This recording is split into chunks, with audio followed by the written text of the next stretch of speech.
Hello and welcome to Nintendo Everything. I am Easy and today we're going to talk about why Nintendo fans should probably care about Valkyria Chronicles.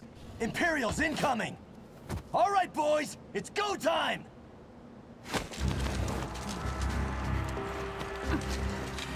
You see, Valkyria Chronicles is a strategy RPG, and Nintendo fans as of late seem to be really getting into these games. I mean, we just had Fire Emblem a little while ago really take off on the DS to the point where it's become one of Nintendo's major franchises. And now we've also had Mario plus Rabbids, which admittedly had the Mario name behind it to help push it, but seems to do really well on the Switch and got received exceptionally well. And we also had Advance Wars, which obviously we have not had a game for a while, but I don't hear people shut up about that game. It must be good. I haven't played it, obviously. So why aren't people paying attention to Valkyria Chronicles 4 or Remastered or any of them? I don't hear enough rumblings about this game. There's probably a couple reasons that this could be. I mean, number one, maybe people associate this franchise with Sony. It's only been on Sony consoles previously and maybe PC.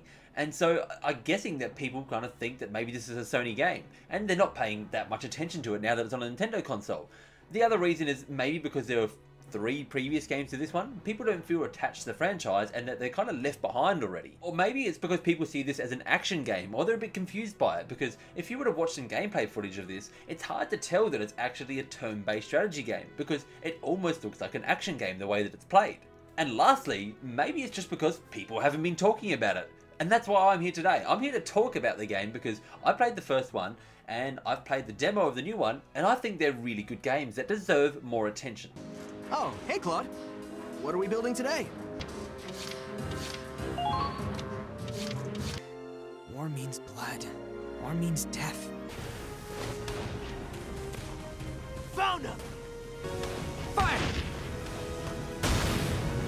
So the first question that anyone asks me when I talk about this game is, do I need to play the first 3 games to get into this one? And think about it in, the answer is no, think about it in the way of Final Fantasy games. When you play a Final Fantasy game, unless you're playing 13 and then 13, 1, 2 and 3 in order, there's no connection between the games. You could play 10 and then you could play Final Fantasy 15. None of the characters are the same, nothing's kind of connected. It's just the same idea of a world there. Also, if you really want to go back and see what these games are like, Valkyria Chronicles 1 is coming to the Switch in the remastered form, so definitely give that one a go. That was the one that was reviewed the best. And then we had 2 and 3, which actually came to the PSP. Now, I don't believe 3 ever even got translated into the English language, so you would never be able to play it anyway. And number 2 didn't get received that well. I think it was something to do with that it's all based around high school students. I don't know, I didn't play those games. But all I know is that if you really want to try the series out, try number 1. Squad E, do you read me? Squad E! This is Commander Claude Wallace. Squad E! The Imperial forces are on the move, heading for your position! The story is another thing that deserves to be talked about, because I think this might be another reason that Nintendo fans might get into this game.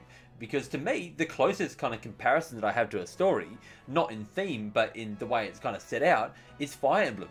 The story it's serious, like it's obviously a war story, but it's also not serious. It doesn't take itself too seriously. It allows itself to have funny moments and character interactions that kind of give you a little bit of a chuckle, at the same time as telling a war story about the horrible stories of war. It almost feels like I'm watching anime based on war. Obviously I don't watch that much anime because there's probably a bunch of you screaming in the comments saying this is nothing like anime, but to me, outside of point of view, it is. And like I said, it's not afraid to take itself too seriously.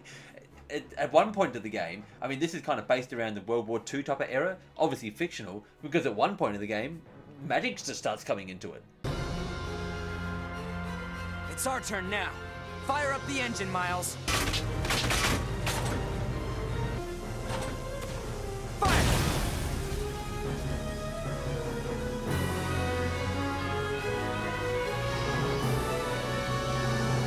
Anyway, I want to get into the gameplay here a little bit, because this part can be a little bit confusing. When, as I said, by just looking at the footage, it's hard to tell exactly what's going on here.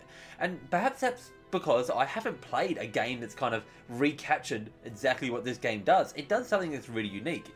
It takes the idea of playing like a Fire Emblem or playing like a Final Fantasy Tactics game, except it's taken that formula and kind of twisted and turned it into many different directions and made something really unique out of it. I think one of the most unique things is the way that you can move in the first place. You get these kind of action points that you can use to move your characters. Of course, it's not like, again, I'm going to keep referencing Fire Emblem and Final Fantasy Tactics here. It's not like each character can just move that one character once per turn.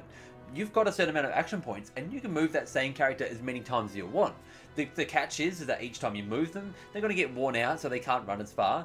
Some units only have a certain amount of ammo, so that maybe that turn they can only shoot 3 times before they have to reload their gun, which is going to cost you another turn inside that turn. So it brings in this deeper strategy, and not just the way that you play on the map, but even just picking classes in the first place. Like, if you were to go into a traditional kind of strategy game, taking 3 snipers in might mean that you have more damage than if you were to take 3 scouts in.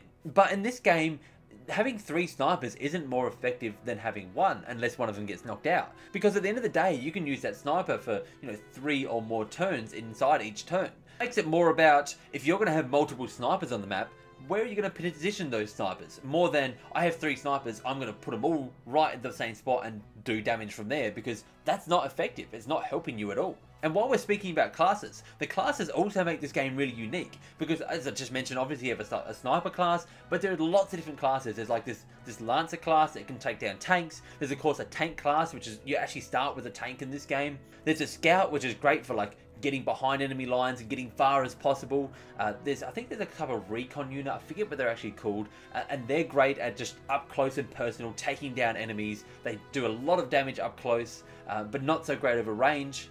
And because, as I said, that having more of one unit isn't as effective in this game, it makes taking all these different units into battle really effective and kind of a core part of your strategy. Go in there with every unit, because you don't know what's going to come up in the future. You don't know if your tank's going to get damaged, you're going to need to repair it.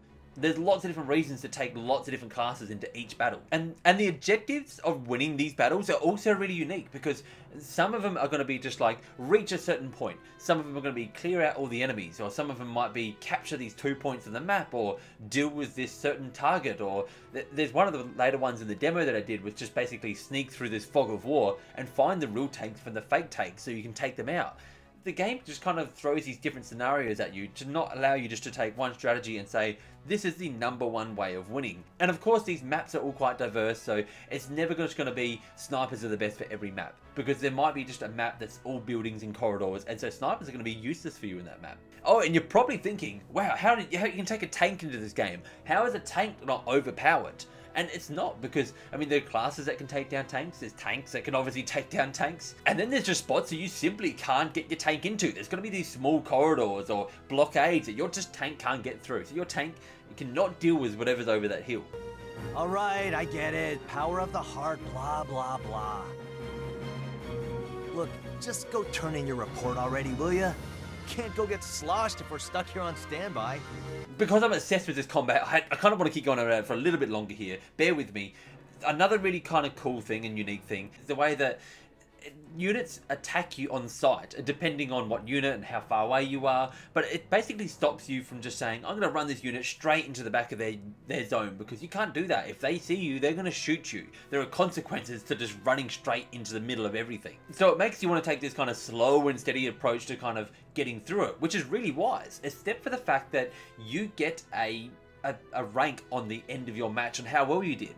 And how fast you got through that plays a big part of that rank. And you really want to get good ranks on these missions, because the ranks that you get give you EXP and give you money. And this money that you collect and EXP is going to be taken back to this home base type of thing that you have. And in this base, you can upgrade your troops, you can buy new weapons, you can research new things. There's lots of different things you can do back at this home base to kind of bring in these, first of all, RPG elements into it, and just upgrade your overall troops and diversity, as well as recruiting new troops, which is something that's really unique to this game. It's not just unique to this game. I guess other games have done stuff similar to this. But what you can basically do is recruit new troops to join your team. And these new troops, they all have their own kind of persona and who they are, stats, and people they like to work with. And they're all voice actors as well, which is actually really neat. Another thing that I kind of want to touch on here is what you've obviously seen if you've been watching any of this footage, is how beautiful the hand-drawn art style of this game is. Not only does it take this really beautiful looking hand-drawn look, but it also kind of feathers it off towards the edge to the point where it kind of droops out that color and makes it look like it's almost drawn on some sort of parchment as you've kind of sketched towards the edge, but you haven't added the color yet. In the end, I hope this convinced you guys to give Valkyria Chronicles 4 or 1 remastered or whatever you want to try. They're really good games. Although, you know what, there's no lack of games for you to play at the moment. Let's face it, we've just got Diablo announced, we just got Grandia 1 and 2 announced, which, oh my god, Grandia 1 and 2, such good games. And then we've got this slew of indie games. There's so much stuff that's just being announced at the moment. I don't know how we're going to find time to play it all. Oh, and I should tell you guys, in case I forgot to mention at the start, there is a demo out for Valkyria Chronicles 4, so definitely give that a go.